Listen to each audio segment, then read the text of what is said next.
Lorenzo Dow was an eccentric itinerant American evangelist, said to have preached to more people than any other preacher of his era. He became an important figure in the Second Great Awakening and a popular writer. His autobiography at one time was the second best-selling book in the United States, exceeded only by the Bible.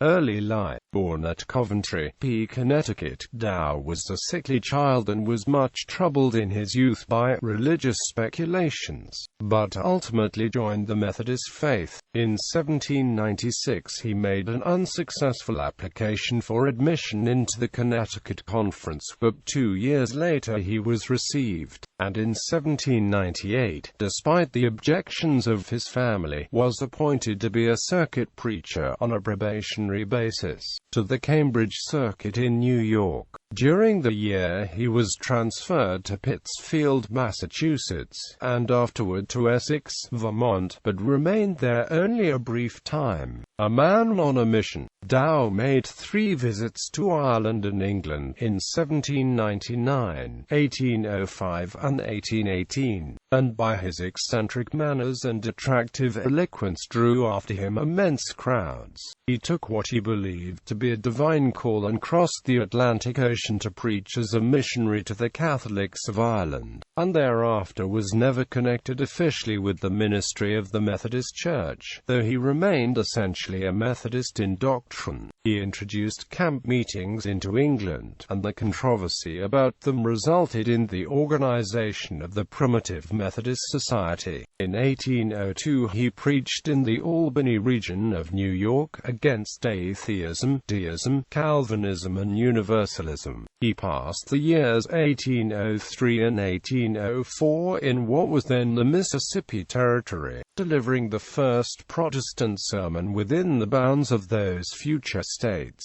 Just south of Mansfield, Georgia, on State Route 11, is a large rock on which is a plaque placed by the Daughters of the American Revolution. It states that on that rock, in 1803, Dow preached the first gospel sermon in Jasper County. In 1807 he extended his labors into Louisiana Territory. Dow's enthusiasm sustained him through the incessant labors of more than 30 years, during which he preached in almost all parts of the United States. His later efforts were directed chiefly against the Jesuits. Indeed, he was in general a vigorous opponent of Roman Catholicism. Everywhere in America and Britain, he attracted great crowds to hear and see him, and he was often persecuted as well as admired, because the churches were closed to him. Lorenzo Dow preached in town halls, farmers' barns, and even in open fields. He would preach any place where he could assemble a crowd.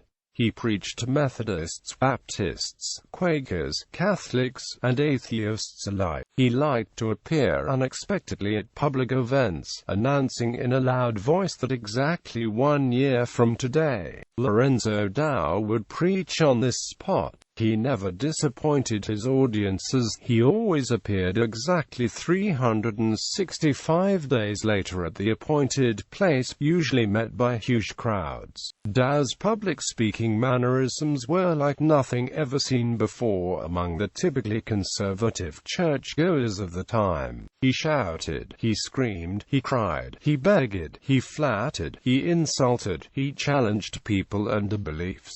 He told stories and made jokes. It is recorded that Lorenzo Dow often preached before open-air assemblies of 10,000 people or more and held the audiences spellbound. Traveling preacher, Dow's fame spread, and so did his travels. He traveled on foot and occasionally on horseback, sometimes accompanied by his wife, Peggy Dow, throughout what was then the United States. His journeys took him to Canada, England and Ireland, and once to the West Indies. He was usually well received, although there were exceptions. A fierce abolitionist, Dow's sermons were often unpopular in the southern United States, and he frequently was threatened with personal violence. He sometimes was forcibly ejected from towns, pelted with stones, eggs, and rotten vegetables, as it happened in Jacksonboro, Georgia around 1820. that never stopped him. He simply walked to the next town and gave the same sermon again. Lorenzo Dow was personally unkempt. He did not practice personal hygiene, and his long hair and beard were described as never having met a comb.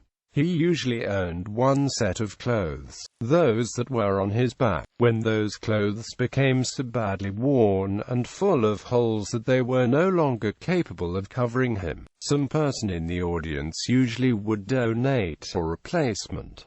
The donated clothes often were not the correct size for his skinny body. When he traveled, he carried no luggage other than a box of Bibles to be given away. Throughout most of his life, what little money he ever collected was either given away to the poor or used to purchase Bibles. In his later years, he did accumulate a bit of money from the sales of his autobiography and religious writings. His singularities of manner and of dress excited prejudices against him, and counteracted the effect of his eloquence. Nevertheless, he is said to have preached to more persons than any man of his time. He died in Georgetown, in 1834, after illness, being cared about by his friend George Haller, and had asked before passing away to use his old greatcoat as his winding sheet.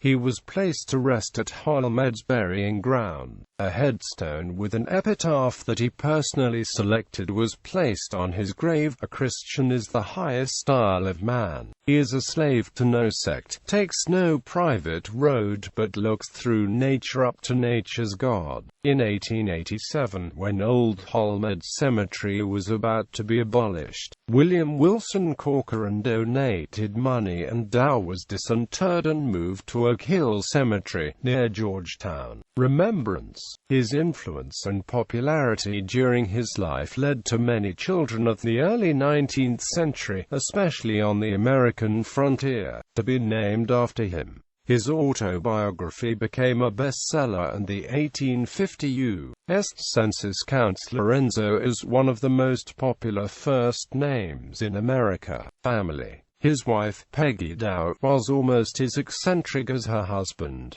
She published her journal, entitled Vicissitudes in the Wilderness, Selected Works, Polemical Works, The Stranger in Charleston, or The Trial and Confession of Lorenzo Dow, a short account of a long travel, with beauties of Wesley, History of a Cosmopolite, or the 4 volumes of the Rev. Lorenzo Dow's journal, concentrated in one, containing his experience and travels from childhood to 1814. This volume also contains all the polemical works of Lorenzo. The edition of 1854 was entitled The Dealings of God, Man, and the Devil as Exemplified in the Life, Experience and Travels of Lorenzo Dow,